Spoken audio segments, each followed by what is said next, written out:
Vous l'avez probablement vu sur Facebook la semaine dernière, nous vous annoncions notre troisième salon spiritueux. Donc, il aura lieu vendredi 29 mars de 18h à 21h30 au Cellier. Donc, comme chaque année, vous pourrez retrouver une sélection de whisky, de rhum et nouveauté cette année également quelques cognacs. Donc, on vous en parlera plus dans quelques jours où on vous donnera un peu plus d'informations sur la sélection, sur nos nouveautés, sur nos coups de cœur. Et en attendant, on voulait vous parler de spiritueux. Le saviez-vous? La France est le premier consommateur de whisky au monde et seulement donc un petit pays producteur de whisky, alors que nous sommes le seul producteur de cognac au monde et un petit consommateur. On est placé à la 6e place, très loin derrière les États-Unis qui en consomment 20 fois plus que nous, la Chine, Singapour, le Royaume-Uni, l'Allemagne.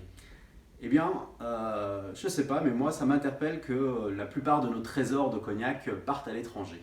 Donc, on souhaite cette année mettre à l'honneur le cognac pendant notre salon spiritueux. Et puis surtout, le lendemain, samedi 30 mars à 10h, on organise une masterclass spéciale cognac avec donc Guilhem Gros-Perrin. Donc une masterclass, qu'est-ce que c'est? Ce sera un événement en 2 temps, avec d'abord une partie un peu théorique où Guilhem Gros-Perrin vous expliquera tous les secrets du cognac et répondra à toutes vos questions. Et puis une dégustation commentée de cognac d'exception. On va remonter le temps, on va remonter pendant près d'un siècle pour déguster des cognacs assez mystérieux. Alors Guilhem Gros-Perrin, qui est-il? Vous connaissez, son nom vous dit peut-être rien, vous ne le connaissez probablement pas. C'est le patron de la maison Gros-Perrin, donc une petite maison de cognac, une toute petite maison, j'ai presque envie de dire, mais qui est considérée un peu comme la Rolls-Royce du cognac. On est vraiment dans la haute couture. La maison Gros-Perrin, donc elle a en plus une histoire assez étonnante, et la famille Gros-Perrin a un passé et des liens très forts avec Autun. Alors pour vous expliquer un petit peu plus en détail tout ça, on va remonter le temps et parler de son papa, Jean Gros-Perrin. Donc Jean Gros-Perrin était un enfant de l'Adasse et il a grandi, il a été élevé par une famille du Morvan, une famille autunoise, la famille Chambrillon. Donc il a grandi dans le Morvan, il a été élève à la maîtrise d'Autun, il a été élève à l'école de Seman, et puis donc ensuite il a passé un bac agricole, il a travaillé comme ouvrier agricole dans différentes fermes du Morvan, également dans un domaine viticole en Bourgogne.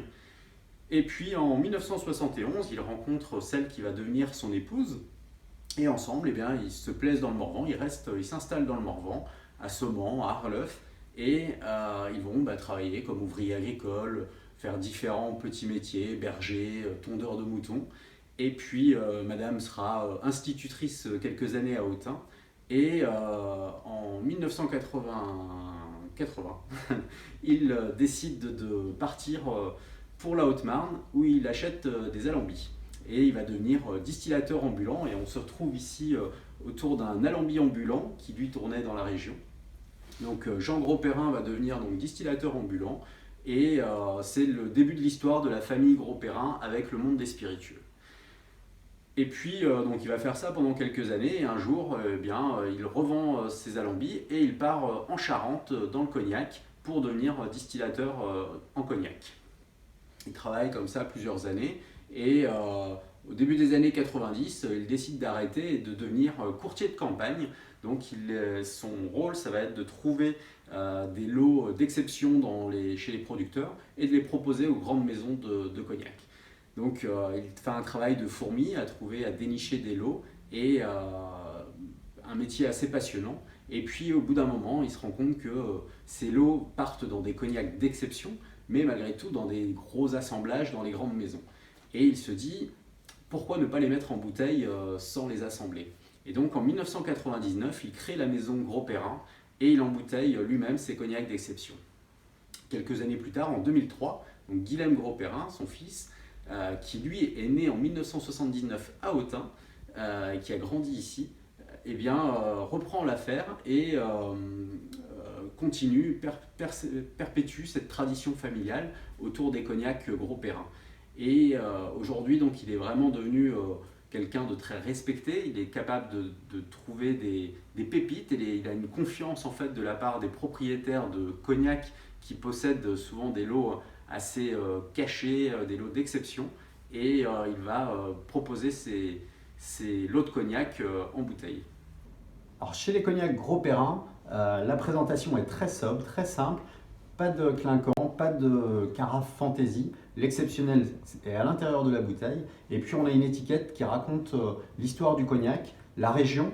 Donc est-ce qu'on est en petite Champagne, en grande Champagne, en Borderie, en fin bois, car il y a des cognacs d'exception sur tous les terroirs du cognac.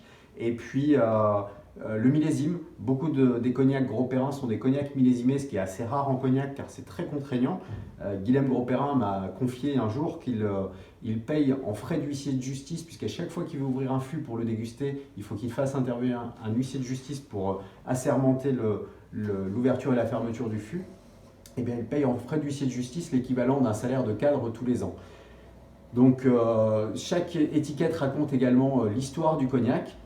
Par exemple, une histoire qui est racontée sur l'une des bouteilles, c'est un courtier de campagne également, donc un collègue on va dire de Jean Gros-Perrin, qui va accumuler des fûts et va en conserver quelques-uns chez lui dans sa cave et dans un endroit assez précieux qu'il ferme à clé. Ni sa femme ni ses enfants ne seront autorisés à rentrer dans ce sanctuaire, même une fois devenu adulte, et ce n'est qu'à la toute fin de sa vie, rongé par la maladie, qu'il va permettre à son fils d'entrer dans ce sanctuaire.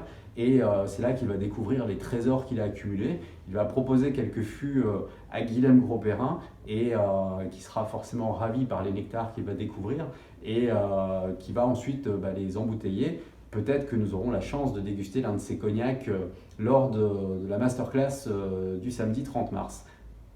Donc c'est de la haute couture, comme je vous le disais, là où la plupart des cognacs font 40 degrés, eh bien lui, il les embouteille au degré d'équilibre. Donc on a des cognacs à 42,4, on a des cognacs à 44,8, à plein de degrés différents. Voilà. Donc un événement à ne pas manquer. Donc ce sera cette masterclass cognac animée par Guilhem Gros-Perrin. Inscription obligatoire. Plus d'informations sur notre site vin-lali.com, onglet dégustation, et vous avez une rubrique spéciale pour la masterclass cognac. Et puis donc voilà, un tarif à 50 €. Vu ce qu'il va y avoir en dégustation, je ne peux pas tout vous dévoiler puisque moi-même je ne sais pas tout. Guilhem nous réserve des surprises. Donc voilà, ça vaudra le coup. Ce sera vraiment un moment assez magique et des cognacs assez rares à déguster.